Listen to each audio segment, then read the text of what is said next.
Almanya'da yayınımıza katılan değerli konuğumuz Faysal Dağlı ile Skype üstünde yaptığımız görüşmeye devam ediyoruz. Gerçekten son dönemde çok önemli gelişmeler var. Rojava ile ilgili öğreneceğimiz çok önemli ve yeni değerlendirmeler var. Son dönemde NKS ile PYD arasındaki görüşmelerin seyrini izliyoruz hep beraber. Yani şu anda Suriye Devleti Kürtlerle neden görüşmüyor? YPG ile niye görüşmüyor? Görüşmekten imtina ediyor. Bu kadar bedelden sonra 15 bin ölümden, 10 binlerce yaralıdan, 100 binlerce sürgünden, göçmenden, ilticacıdan sonra Esad rejimi, Baas rejimi Kürtlere diyor ki size belediyeler yasası üzerinden görüşmeyi teklif ediyoruz. Evet. Yani diyor ki siz çöpçü olarak sokaklarımızı süpürmeye devam edeceksiniz. Ordunuz 20 bin kayıp veren YPG, on binlerce savaş dolayısıyla sakat kalan insanların ordusu olan, savaşçıların ordusu olan YPG gelip bizde rütbesiz asker olarak devam edecek. Suriye'nin sınırlarını İsrail'e, Ürdün'e, Türkiye'ye, şuraya buraya karşı koruyacak.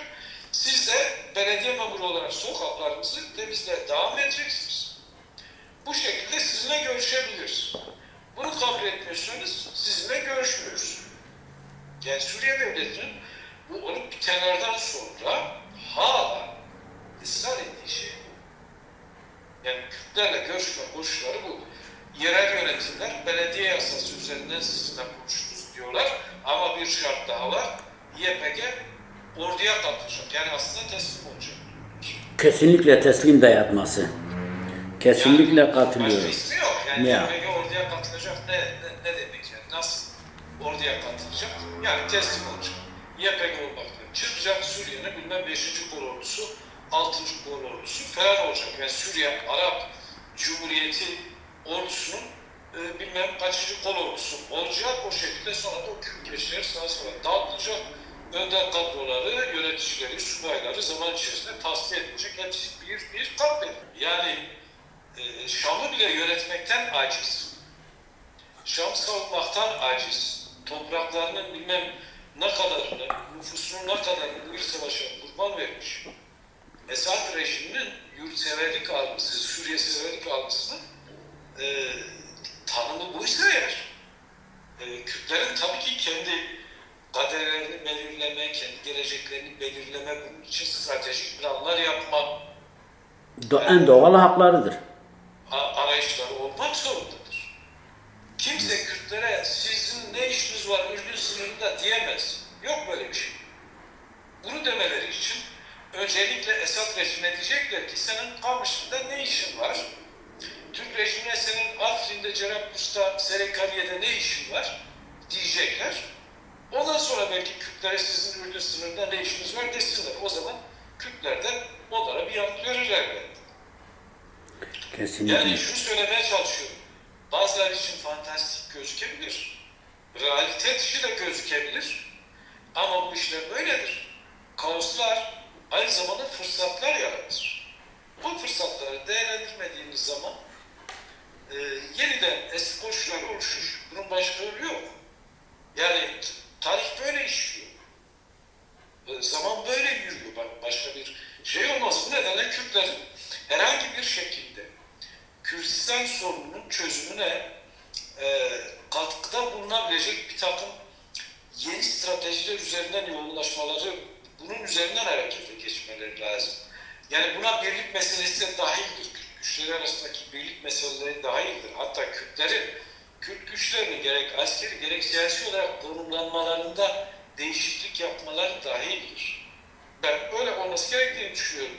Geleneksel ilişkilere, geleneksel mevzilenmelere mahkum olmak bu kaderi yaşamaya devam anlamına gelir.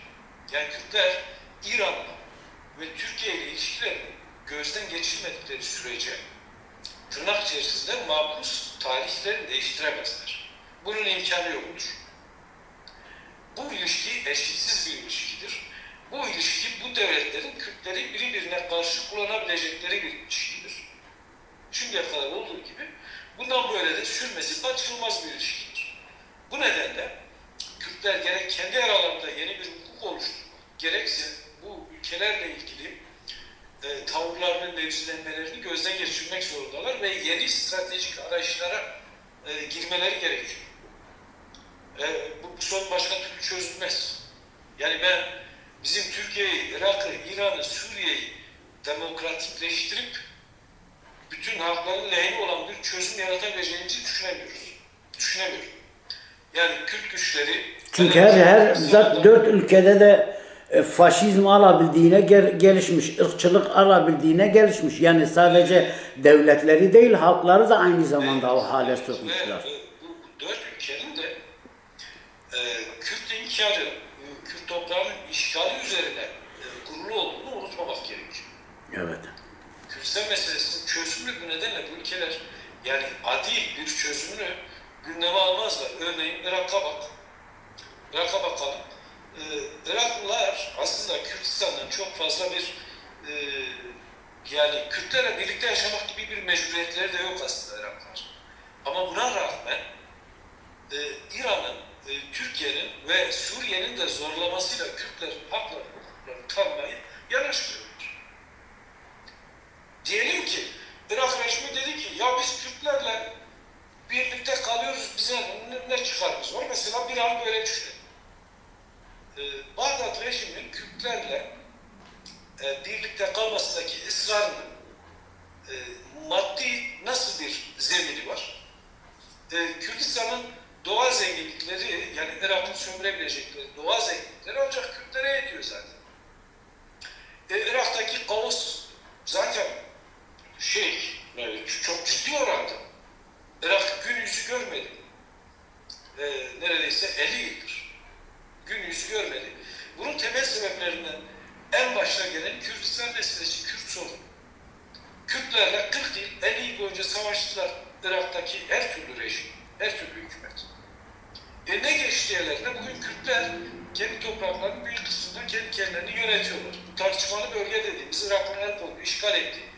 İşte Mendelin'den Kerkük geçerek Şengal'a uzanan bölgeyi de Kürtler asla Iraklara vermezler. Onlar tarihsel topraklar. Yani bugün böyle olabilir. Bugün Kürtler güçsüz olduğu için orayı kaptırmış olabilirler. Ama hiçbir Kürt siyaseti, hiçbir Kürt partisinden vazgeçmez.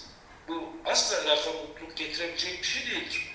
Şimdi varsayalım ki işte Bağdat rejimi bugün itibariyle dedi ki kardeşim Kürtlere kendi kendinize ayrılın. Size Kerkük, Mendeli, Şengal, Tayyip ayrılın ne haliniz varsa görün dedi. Diyebilirdi aslında. Fakat buna Türkler izin verir mi? Buna İran izin verir mi? Kesinlikle. Mesela 1970 yılında dönemin Baas rejimiyle Mustafa Barzani arasında bir anlaşma yaptı. Özellik anlaşması. Kısıtlı bir özellik anlaşması. Her bir Süleymaniye'yi doğu kapsayan Kürdistan'ın neredeyse 1/3'ine tekabül eden topraklarda sınırlı bir özellikti. Ne oldu ardından? Türkler gittiler Bağdat'a baskı yaptılar, şantaj yaptılar. Dediler ki biz bunu kabul etmiyoruz. Siz Kürtlere özellik veremezsiniz. Kürtlere özellik verdiğimiz zaman bizim Kürtler de, bizim sınırlarımızdaki Kürtler de özellik isteyecek. Aynı şey İran Şahı için geçerliydi. Hatta Suriye Bağısı için geçerliydi. Ne oldu? Bütün bunlar, mesela Suriye Bağısı fiili olarak asker verdi Irak'a. Kürtlere karşı savaşsınlar diye. Şu an Kürtlere komplo kurdu. Sınırlarını kapattı. Sonuçta bu Haşbekal dediğimiz Mustafa Barzani'nin yenilgisiyle sonuçlanan, Kürtlerin perişanlığıyla sonuçlanan uluslararası bir ittifakla, yani 4 ülkenin ittifakıyla Kürdistan özel bölgesi 1975 yılında boğuldu. Evet. Bugün aynı şey. Bugün işte Irak Anayasası'na göre bütün dünyanın da tanık olduğu, taraf olduğu bir anlaşmayla Güney Kürdistan'a bir federasyon statüsü verildi. Türkler Güney Kürdistan topraklarının çok önemli bir kısmını işgal etmişler. Ekonomisini ele geçirmişler, işgal etmişler. İran diğer yanını işgal etmiş.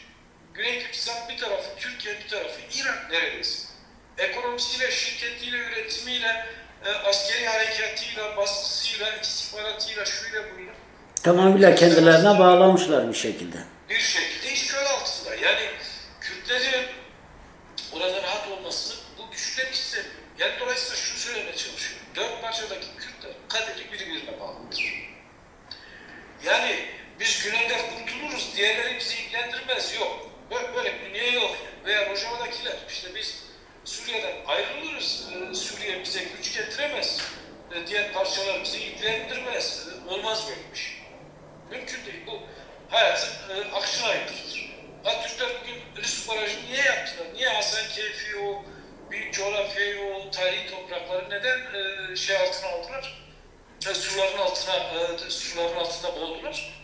Niye Fırat'ın üzerine 11 tane büyük baraj kurdular, devasa barajlar, GAP projesi neyin nesi? İstedikleri zaman Suriye'nin, Irak'ın bütün suyunu kesebilecek kudrete kavuştular bunlar. Dolayısıyla eğer yarın öbür gün Irak Kürtlerle gerçekten ayrılma noktasına gelir ve Çekoslovakya örneğindeki gibi ya sorunsuz biz Kürtlerle ayrılmak istiyoruz. Kürtler gitsin başlarının çaresine baksınlar. Kendi kaderlerini tayin etsinler noktasına geldiler. Varsayalım. Türkiye buna izin vermez işte. Türkiye'nin yapacağı ilk hamle Fırat'ın ve Dicle'nin sularını kesmek olur. Irak'ı karanlığa ve kuraklığa boğmak olur. Yani bu şekilde Irak ordusunun Kürtlere karşı bir azap askeri gibi kullanma kabiliyetine de kavuşuyorlar. Bütün teşkilatlarını bunun üzerine kurmuşlar. İran aynı şekilde. Hatta daha kötü. Yani Bağdat rejimleri, Bağdat hükümetleri, Irak, bütün zenginliği, siyaseti, kurumsal yapısı ve hatta milletin büyük bir kısmıyla İran'ın boyunduruldu. Türkiye, Irak'a ve Suriye'ye yönelik birçok baskı aracına sahip. Dolayısıyla yani Kürdistan'ın bir parçası tek başına diğer parçalardan bağımsız, diğer hakim devletlerden, işgalcilerden bağımsız sorunu çözemez. Yok böyle bir şey olmaz. Yani Kürtlerin kaderi birbirine bağlıdır. Kürtlerin kaderi, Kürdistan meselesinin çözümü bir boyutuyla Kürtlerin birlikte hareket etmesine bağlıdır. İkincisi uluslararası ilişkilere. Evet, aralarındaki çelişkiler ne olursa olsun.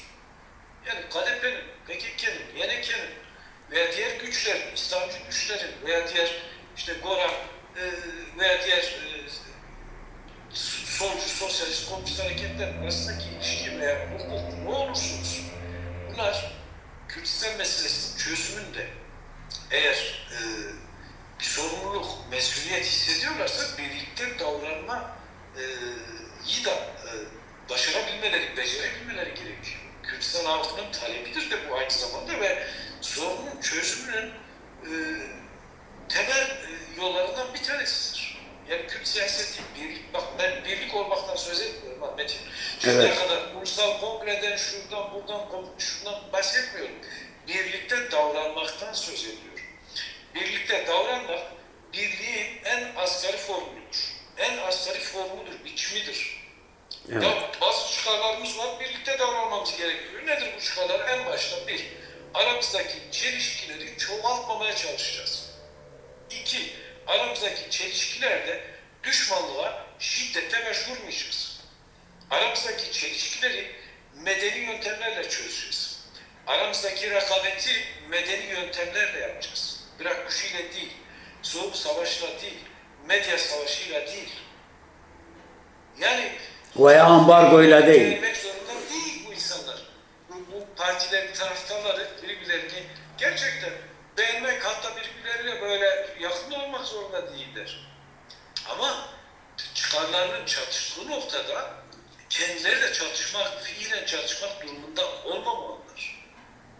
Yani bu bir partinin güçlenmesi veya zayıflaması anlamına gelmez. Bence bütün Kürtler bundan kazanır. Bütün Kürtlerin güçlenmesi anlamına gelir. Çözüm olacaksa da temel anahtarlarından bir tanesi budur. Kürtlerin birlikte davranmayı becermesidir. Böyle olmadığı sürece olmaz. Yani Kürtler parçalı olduğu sürece o işte bildiğimiz yani böyle parçala yönet hikayesi kaderi devam edecek. Evet. Buna bir son verilmesi gerekiyor. Dolayısıyla bu Rojava Kürdistan'ın da yani Erekesi her ne kadar sabıkalıysa Türk devletiyle ilişkileri boyutuyla diyorum Afrin işgalinde veya diğer ilişkileri itibarıyla Erekese'nin bir takım eleştirilecek, suçlanacak, mahkum edilecek pratikleri olmuşsa da Kürt siyasetinin görevi aslında Erekese'yi bu hakim güçlerin, işgalci devletlerin elinden kurtarmak da olmalı. Etkisinden almak. Buna yardım edilmesi de gerekiyor. Yani Erekese PKK'dır deyip bir tarafa atmamak lazım. Onların da piyasada bir şeyi var, bir kıymeti hariciyesi var. Dolayısıyla yani kimsenin şu Kürt gücü benim tariflerime, tanımlarıma uymuyor demeli bir şey olmamalı. Bu zamanda olmalı. Yani şimdi Rojava Kürdistan'da her türlü 40'tan 50'den fazla siyasi örgütleme var, parti var. Kürtler için Kürtlerden söz ediyorum. 50'den fazla belki Kürdistan'ın parti kültürü açısından en zengin parçasıdır. Öyle bir kültür var orada.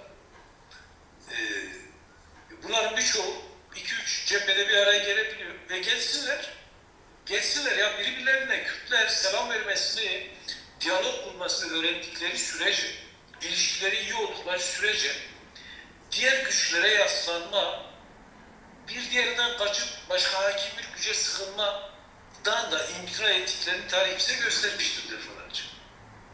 Yani dolayısıyla ben önemli biliyorum bunu. Yani eğer Erekese'yi Türkiye'den kopartabilecekse bu anlaşma, ki bunun böyle olup olamayacağını bilmiyorum. Yani buna yönelik bazı haberler yansıdı, ardından Erekese reddetti. Yani biz Türkiye'den taşınmıyoruz dedi, öyle bir şey yok dedi. Suriye muhalefetinden çekilmiyoruz dediler. Yani ben Erekese'nin de yekpare bir güç olduğunu düşünüyorum. Erekese'de çok farklı çıkarları temsil eden güçlerin olması da gayet anlaşılır bir durum. Çünkü yıllardır mesela Türkiye ile çıkar ekseni ilişkisi olan insanlar var Erekese'nin içerisinde. Bunlar bu ilişkilerin tasfiye olmasını istemezler. Direneceklerdir. Yani bu aynı zamanda Erekese içerisinde de bir iç rekabet, bir iç sorun yaratacaktır tabii ki bu Rojava'nın diğer güçleriyle PYD merkezli diğer bileşenleriyle uzlaşmak onlar açısından da sorunu geçecektir. Bu nasıl PYD ve bağlaşıkları açısından sorunu geçiyorsa, örneğin PYD'ye yakın çok sayıda insan Erekese'yi ihanetle suçluyor ve onlarla asla bir araya gelinmemesini savunuyor. Erekese'nin içerisinde PYD'yi benzer argümanlarla suçlamalar var. Onlarla bir araya gelinmemesini savunanlar var. Şimdi birader, bu sorun nasıl çözülecek? Yani iç soruların hepsi öyledir. Ayrı içi sorular dahi öyledir. Kavga eden iki kardeş, şimdi her biri haklı olduğunu, araya babaların, anneleri girmesine rağmen barışmakta zorlandıklarını biliyoruz. Ya sonuçta ama siyaset duyguyla yapılabilecek bir şey değil. Siyaset niyetle de yapılacak bir şey değil. Siyaset ortak çıkarlarla yapılabilecek bir şeydir. Erekese'nin ve PYD'nin ortak çıkarları birlikte davranmalarını dayatıyorsa bence duygularından, niyetlerinden arınmaları gerekiyor. Evet. Yanlışlarından sıyrılmaları gerekiyor. Ve bu tür görüşmeler aynı zamanda, bu tür ittifaklar aynı zamanda bir geçmişle hesaplaşmadır, bir yüzleşmedir, bir af etmedir. Bunun da böyle boyutları var. Af etmek gibi boyutları var. Şimdi yani Kürt tarihinin acılı sayfalarına, geçmişine dönüp baktığımızda Kürtlerin bir araya gelmelerinin imkanı yoktur. Yani dolayısıyla bir şekilde birbirimizi af etmesini de öğrenmemiz lazım. YNK ile KDP 40 yıl boyunca çatıştılar neredeyse. Binlerce, hatta 10 binlerce insan katledildi iki taraftan. Ama Evet. ne oldu? 91 yılında işte Irak'taki bildiğimiz gelişmeler olunca bu iki güç, birbirleriyle kavga eden iki güç, sonrasında da kavga etmeye devam eden güç, 91'de bir araya gelmesini becerdi. Bir dönem yine sorunu geçtikten sonra ortak çıkar dediğim şey gelişince, yani ortak maddi çıkar örneğin. Evet. Bu 50-50 rejimi dediğimiz şey gelişince buna geçmişler. Bir tarafa bıraktılar, birbirlerini affettiler ve çıkar eksenli dahi olsa bir araya geldiler. Şimdi bu çıkarlar ne kadar meşrudur, ne kadar iyidir, ne kadar kötüdür bunun tartışmasını bir tarafa bırakarak söylüyor. Evet. Ama YNK ile PDK o günden sonra sorunlarını konuşarak çözmesini öğrendiler. Birbirlerine silah doğrultmadılar. 97-98'den sonra. Bu kötü mü oldu? Kesinlikle kötü olmadı Kürtler açısından. Yani tersini düşünelim. Çatışmalı geçseydi ilişkilerinde olacaktı. Bu kazanımların hiçbiri olmayacaktı. Kürtlerin bundan kazancı ne olacak? Şimdi aynı şey Kürdistan'ın diğer parçaları için de söz konusudur. Rojava Kürdistan'da da öyledir. Rojlar Kürdistan'da öyledir. Örneğin Rojlar Kürdistan'da rejim, İslami rejim, Tahran rejimi şu anda berbat bir durumla karşı karşıya. İdare etme krizi yaşıyor. Yani İran bir kaosun içerisinde. Evet. Ama bu kaoslara rağmen rejimin devamını sürdürebilmesi neye bağlı? Aslında düşündüğümüzde bir boyutuyla Kürtlerin bir araya gelememesinden de besleniyor bu rejim. Eğer Kürt güçleri İran kadefesi, PJAK'ı, diğer irili ufaklı sivil toplum örgütleri, siyasi hareketleri, halk hareketleri, yani spontane, bunların hepsi bir araya gelebilseler, İran nüfusunun altıda birisini oluşturan Kürdistan'ın, Kürt halkının birliği olsa, birlikte davranması olsa bu rejim böyle sürebilir mi? Süremez. Mümkün değil. Kürtlerin birliği aynı zamanda İran'daki diğer halklar için de örnek olur. Belüçler için, Azeriler için, Mazendaralar, ne bileyim bir sürü halk topluluğu var orada. Hepsi için örnek olur. Ama Kürtler ideolojik kayıplar, bilmem geçmişteki sorunlar, bugün yakın oldukları platformlar sebebiyle bir araya gelemiyorlar. Rojava Kürdistan'da. Bir araya gelemedikleri için ciddi bir güç olamıyorlar. Ciddi güç olamadıkları için rejim bu parçalanmışlıktan faydalanarak varlığını devam ettiriyor. Yani bunca çökmüşlüğüne rağmen aslında İran'da rejim çökük vaziyette. Devlet bitmiş durumda. Ne ekonomi kalmış, ne siyaset kalmış. Sadece zorla şiddet aygıtıyla ayakta kalabilen bir rejim gerçeği var. Evet. Ama buna karşı rejimin en büyük silahı bütün muhalif olabilecek, muhalif olan ve potansiyel muhalefet tehlikesi içeren bütün güçleri birbirinden dağıtıp uzaklaştırıp aslında bir orkestra idare eder gibi hepsini parçalanmışlıkla idare edebildiği için var onu sürdürüyor. Aynen Türkiye'deki gibi.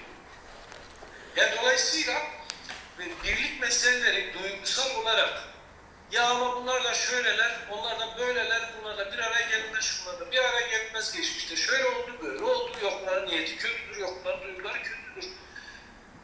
Bu söylemlerin, bu geçmişin hiçbiri birlikte davranmaktan daha değerli değil.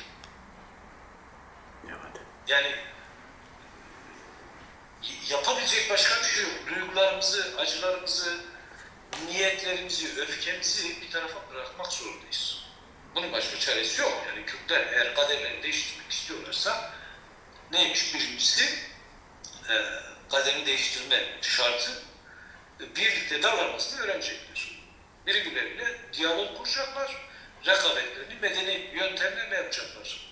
Savaşmadan, çatışmadan. Ve şundan eminim, Kürtlerin birlikte davranırlarsa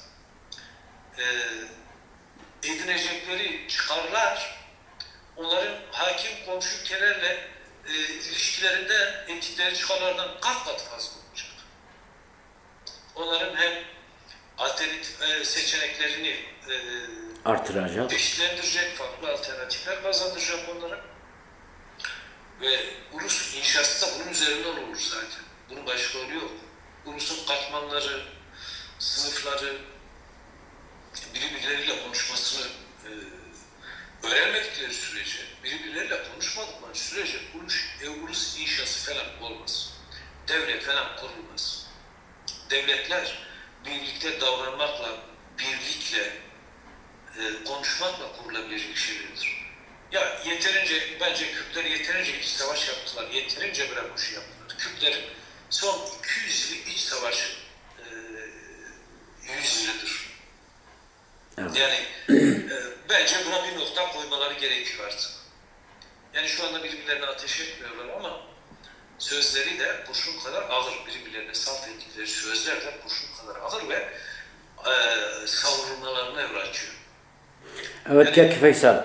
Ben şimdi şeye bir de değinmek istiyorum. Bu koalisyon güçleri özellikle Fransa ve ABD'nin etkisiyle diyebiliriz PD ve NX bir araya geldi. Bu görüşmelerde ki beklentileri az çok açıkladınız. Burada sizce Rusya ve Suriye devletinin tavrı ne olur? Özellikle Rusya'nın. Rusya ademi merkeziyetçiliğe yani kültür olarak uzak bir ülke değil. Biliyorsun Rusya'da onlarca özel bölge, federasyon var ve gerek Sovyet kültürü gerekse evveliyatındaki imparatorluk dönemlerinde yani merkezi yönetimin, merkezden yönetmenin tabu olmadığı bir kültür var Rusya'da. Ruslar Suriye içinde Rojava Kürdistan'ın özelliği, federasyonunu falan dışlayan bir yaklaşma sahip değiller. Evet. Yani bunu çeşitli defalarca açıkladılar. Farklı düzeylerde, farklı Rus aktörler bu konularda Kürtlerle görüştüler. Fikirlerini biliyoruz. Ama sorun yani şunu da söylememek lazım. Suriye, Şam, Rusya tarafından idare edilen bir ülke veya bir rejim değil. Rusya siyaset yaparken aynen demin Türkiye'nin Irak ve Suriye üzerindeki etkisinden söz ettiğimiz gibi tekrar Türkiye'nin Rusya üzerindeki etkisinden söz etmemiz gerekiyor. Rusya ademi merkeziyetçi kültürüne uzak değilse dahi bence Türk baskısı kültürüne çok tanıdık, hiç yabancı değil ve bunu dikkate almak zorunda kalıyor.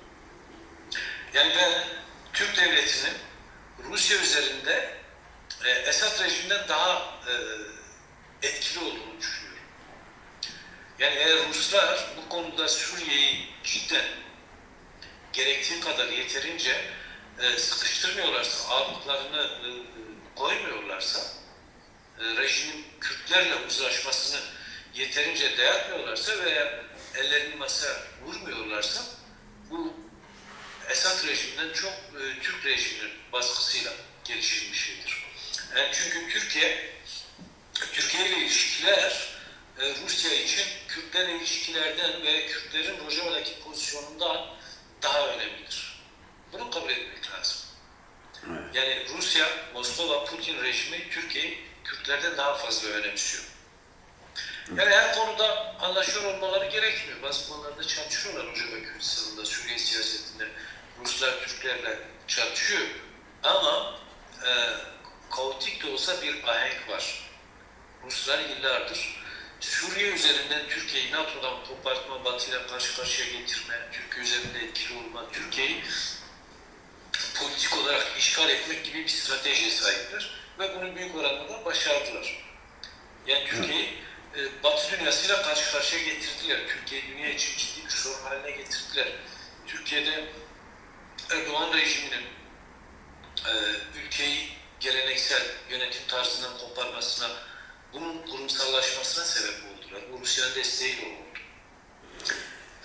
Dolayısıyla Rusya'nın bu sorunda yani Kürtlerin birleşip kendi teritoryalarında bir statü sahibi olmaları konusunda bir çekincesinin olduğuna inanmıyorum. Ancak Türk baskısı nedeniyle bu konuda aktif bir taraf olmaktan imtina ettiklerini söylüyorum. Öte yandan Fransa ile Amerika'ya bakacak olursam, Fransa ile Amerika Suriye'de bence kurumsal bir ilişkilerinin, kurumsal bir Temelle dayandırmak istiyorlar. Evet, ilişkilerin olmasını önemsiyorlar. Ve bunun için tabii Kürtleri KSD partner olarak seçtiler. Yani bu zaten IŞİD Savaşı'ndan bu yana böyle. Yani elbette Kürtlerle çeşitli sorunlar yaşadıklarını düşünüyorum. Fakat eğer Amerikalılar, Fransızlar Kürt güçlerini bir araya getirme konusunda bu kadar ısrar ediyorlarsa, bu kadar ciddi uğraşıyorlarsa bunun bir anlamı var, yani ciddi bir anlamı var. Peki son dönemde mesela şey var özellikle Belki bu konuda bir iki şey daha söylemek buyur. isterim, öyle geçelim istersen. Yeah. Yani bir kere Esad rejimi artık yani gerek meşruiyeti itibariyle gerek fiiliyatta devamının tartışma açıldığı bir sürece dayandı. Yani post Esad sonrası süreç şu anda bence aslında tartışılıyor. Tabii post Esad süreci yeni bir anayasa, Suriye'de yeni bir düzenleme, tırnak içerisinde demokratikleşme falan gibi projelerin yapıldığı bir süreçtir. Yani şu anda bence biz o süreçteyiz. Evet.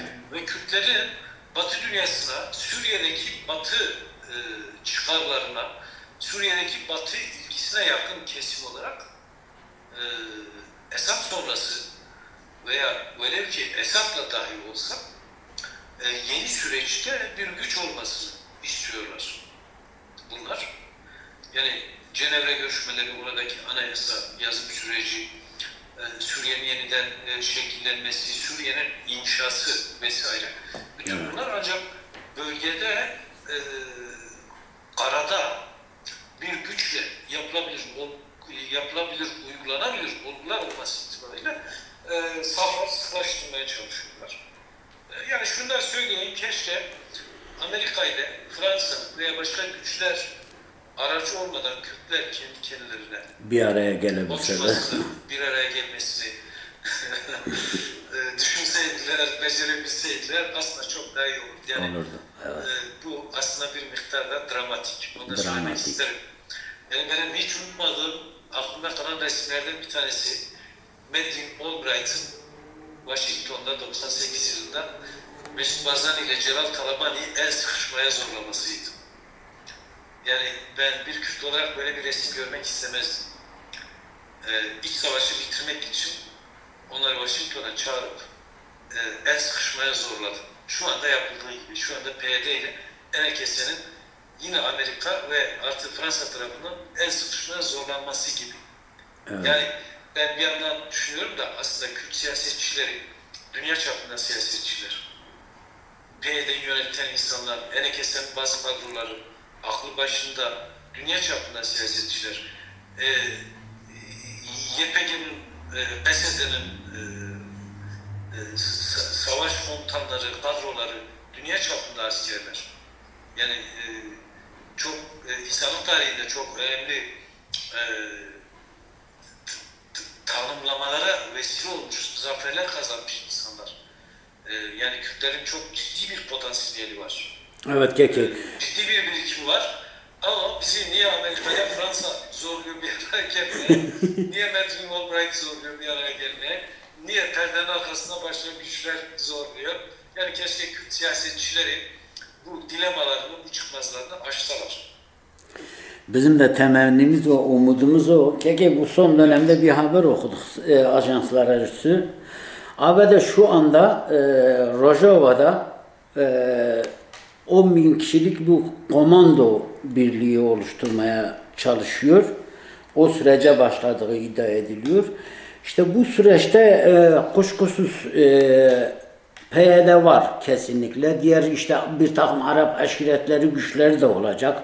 Sizde bunun içinde Roj peşmergeleri de olacak mı? Olursa bunun bu süreç Kürtler açısından nasıl bir kazanç elde eder?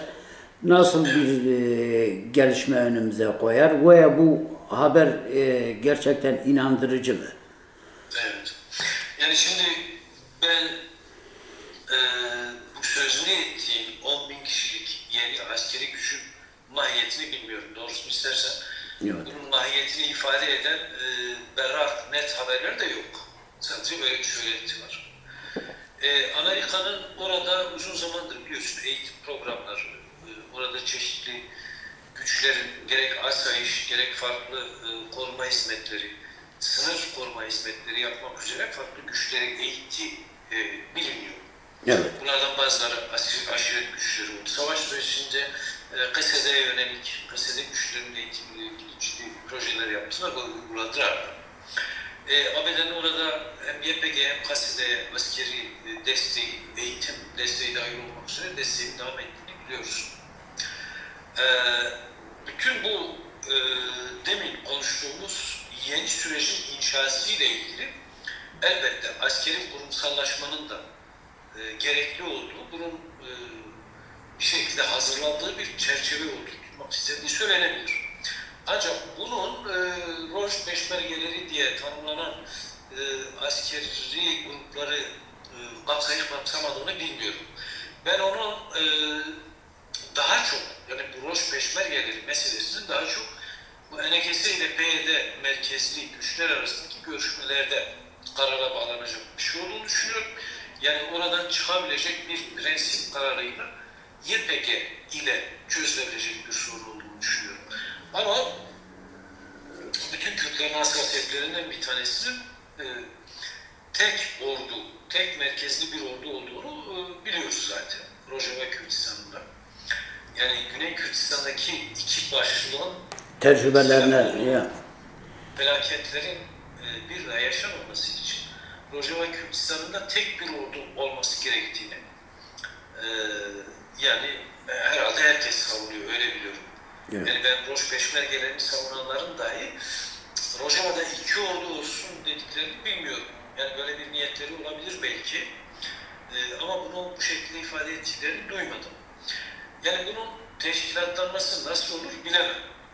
Yani bu askerlerin bilebileceği bir şey. Ancak ne olursa olsun o bölgede Kürt güçlerin, KSD'nin veya Rojava ve Kuzey Suriye Federasyonu bölgesindeki askeri güçlerin tek merkezden yönetilmeleri önemlidir. Öyle olmadığı zaman herhangi bir çelişkide işte savunmalara, iç savaşlara sebep olabilecek tehlikelere sebep olur. Büyük bir ihtimalle Roj peşmergelerinin dönüşü de konuşacaksa bu merkezde düşünülerek sanırım tarafların uzlaşabilecekleri bir zeminde konuşulabilir. Keke bize çok değerli bilgiler verdin. Her şeyden önce çok teşekkür ediyorum programımıza katıldığın için. Umarım bütün Kürtler bunları dinler. Ama en çok benim dikkatimi çeken bu röportajda çok değerli bir görüş. Ürdün sınır kapısı. Keşke Rojava Kürdistan'ı orada bir sınır kapısı alsa ve keşke Kürdistan petrolleri bir şekilde Avrupa'ya ve dünyaya, İsrail'e, Ürdün'e nereye gidecekse ihtiyaçtan fazlası orada bir ilişkiler geliştirse ve Türkiye ve İran'daki özellikle bu sömürgeci çember bir nebze kırılsa ve Kürt halkı biraz nefes alabilse diyorum. Yani ben de Kürt siyasetçilerin, kadroların, stratejilerin bu meseleleri tartıştıklarını umuyorum. Yani umuyorum tartışıyorlardır. Bunu bildiklerini zaten düşünüyorum. Zaten biliyorlardır. Yani haritayı herkes tanıyor. Böyle bir alternatifin Olabileceğini. yani sonuçlarını, sebep olacak sonuçları, avantajlarını, işte belki de dezavantajlarını hesaplayabileceklerini biliyoruz zaten. Yani ben Kürt siyasetinin en azından fikir fırtınası, fikir jimnastiği babında bu meseleleri konuştuğunu tahmin ediyorum. Ancak yani fırsatların sonsuz olmadığını söylemek lazım. Evet. Yani şu anda bizim için, Kürtler için Kürtsel meselesinin çözümüne yardımcı olabilecek, bunu destekleyebilecek fırsatların çok sık ele geçmeyeceğini de biliyoruz. Tarihi tecrübelerden sabittir. Yani dolayısıyla bazen bu fırsatlara yardımcı olmak lazım. Yani velev ki bazı maceraları göze almak gerekirse dahi Evet. tarihe yardımcı olmak gerekiyor. Evet. Yani tarih konuşulabilir ama tarihi yapmak için biraz itici olmak gerekiyor. Hatta tarihin kendisini gitmek gerekiyor. Tarih yapabilmek için. Keko, çok teşekkür ediyorum. Ben teşekkür ederim. Başarı dilerim. Çok sağ olun. Bundan sonra sık sık artık seni rahatsız edeceğiz. Senin tecrübelerinden faydalanacağız. Evet. Umarım bu koronavirüs de biter bir an önce. Biz de stüdyomuza kavuşuruz. Çok daha rahat bir ortamda, çok daha geniş katılımlı toplantılar, değerlendirmeler yapabiliriz. Hepimize, bütün insanlara geçmiş olsun bu vesileyle. Yani koronadan bir an önce kurtulma dileğiyle diye. Ben de teşekkür ediyorum. Başarılar dilerim hepinize. Kanada'daki halkımıza selamlar, saygılar. Bizden de Avrupa'ya ve Kürdistan'a Keki. Nasıl olsa sen Kürdistan'la sürekli görüşüyorsun. İyi geceler. İyi geceler. Görüşmek üzere Keko.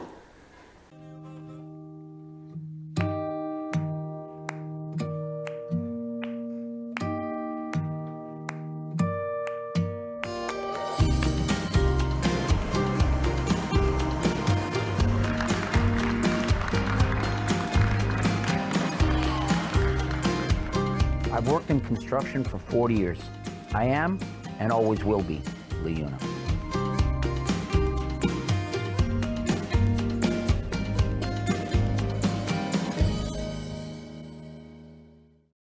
Construction is one of the most stable industries in today's economy. There's plenty of opportunity, so come and learn at the LiUNA Local 183 Training Center. It's the right place to start. If you're thinking about your future, you can learn a skilled trade through hands-on training and classroom training. LiUNA Local 183 Training Center is excellence in training.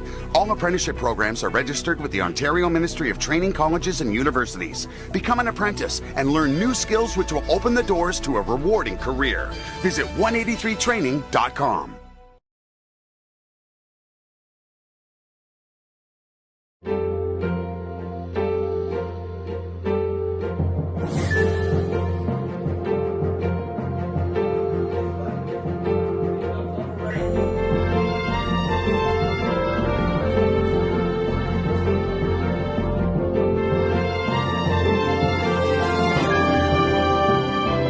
I am an artist. I just started my training, and I am LiUNA.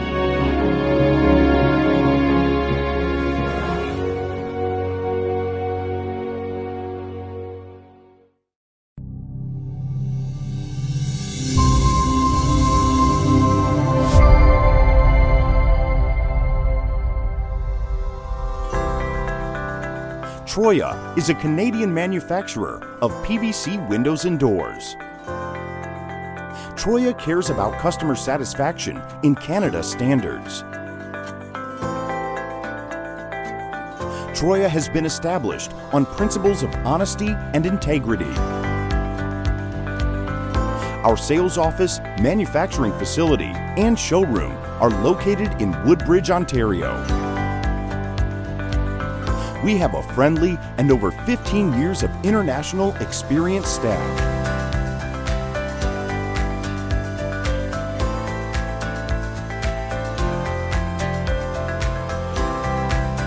We are a quality-focused, customer-centered establishment and strive to always improve our work.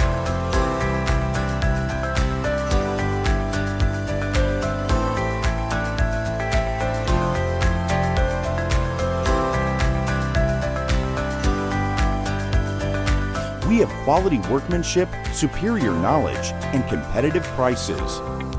We produce elegant, cozy, solid Canadian design system of windows and doors that will keep you and your family safe and comfortable in every weather condition.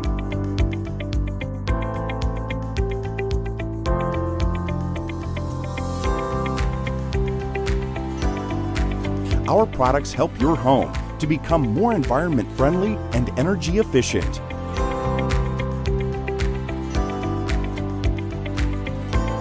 Our installations are carried out by a fully trained staff to the highest professional standards. Our professional services are a real focus on customer satisfaction. Your satisfaction is our biggest asset. Troya Windows and Doors. TroyaWindows.com. 905-856-9493.